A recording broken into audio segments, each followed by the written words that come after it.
दोस्तों, क्या आपने कभी सोचा है कि भगवान जगन्नाथ की मूर्ति अधूरी क्यों दिखाई देती है? उनके हाथ पैर पूरे क्यों नहीं हैं? इसके पीछे छुपी है एक अद्भुत और रहस्यमयी कथा। बहुत समय पहले की बात है। पुरी में एक महान और धर्मपरायण राजा रहते थे, राजा इंद्रद्युम्न। राजा इंद्रद्युम्न भगवान श्री कृष्ण के बहुत बड़े भक्त थे। उनके मन में एक ही इच्छा थी कि वे भगवान का ऐसा मंदिर बनवाएं जहां स्वयं प्रभु विराजमान हो।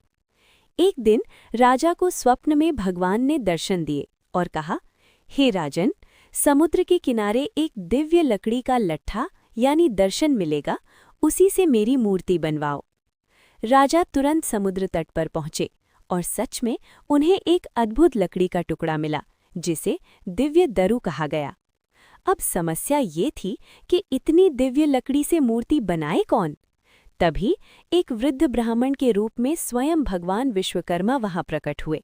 उन्होंने राजा से कहा, मैं इस लकड़ी से भगवान की मूर्ति बना सकता हूँ, लेकिन मेरी एक शर्त है। राजा ने उत्सुकता से पूछा, क्या शर्त है?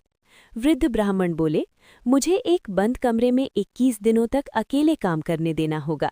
इस दौरान कोई भी दरवाज़ा नहीं खोलेगा। अगर दरवाज़ा खोला गया तो मैं तुरंत काम छोड़ दूंगा। राजा ने ये शर्त मान ली। काम शुरू हुआ, दिन बीतने लगे। अंदर से केवल लकड़ी तराशने की आवाज़ आती थी। 10 दिन, 15 दिन, 20 दिन, लेकिन 21वें दिन से पहले ही अंदर से आवाज़ आना बंद हो गई।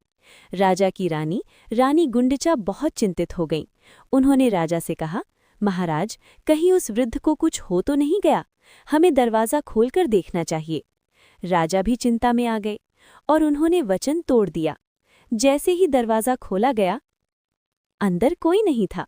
वृद्ध ब्राह्मण गायब हो चुके थे और मूर्तियां अधूरी अवस्था में पड़ी थीं।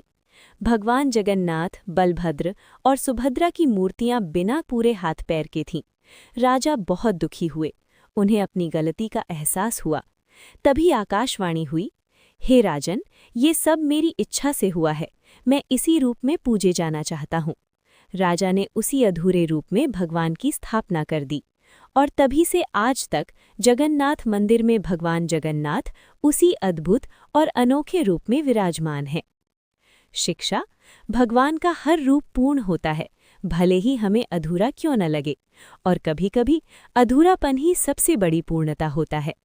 अगर आपको ऐसी कहानियाँ पसंद आती हैं तो चैनल को लाइक, शेयर और सब्सक्राइब करके बेल आइकन को प्रेस करें, जिससे हम आपके लिए ऐसी ही कहानियाँ लेकर आते रहें। धन्यवाद दोस्तों।